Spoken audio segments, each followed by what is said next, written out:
हमने इस चैप्टर में अभी तक रिफ्लेक्शन ऑफ लाइट और इसके अलावा रिफ्रैक्शन ऑफ लाइट को काफ़ी डिटेल में देख लिया है।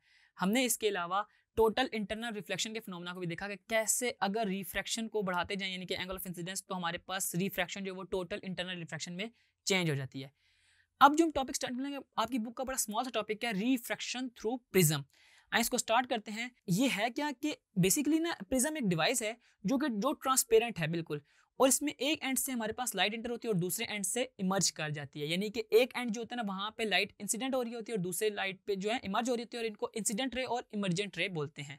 ठीक है, और होता क्या है इसमें, इसकी वर्किंग को देखते हैं कि सबसे पहले ना जो हमारे पास एंगल ऑफ इंसिडेंट है वो जाके हमारे पास प्रिज्म की एक वॉल पे लगता है। यानी कि एक वॉल पे जब जो ही हमारे पास फॉल करेगा ना, तो वो अपनी अक्रॉस द नॉर्मल अपनी पोजीशन को चेंज कर लेगा, वो बेंड हो जाएगा या वो टुवर्ड्स द नॉर्मल हो जाएगा।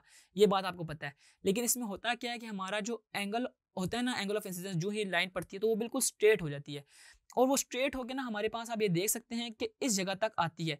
जब ये इस पॉइंट तक आती है तो वहां से वो जो ही हमारे पास इमर्जेंट रेट बाहर निकलती है तो वो फिर डिविएट हो जाती है अक्रॉस द नॉर्मल।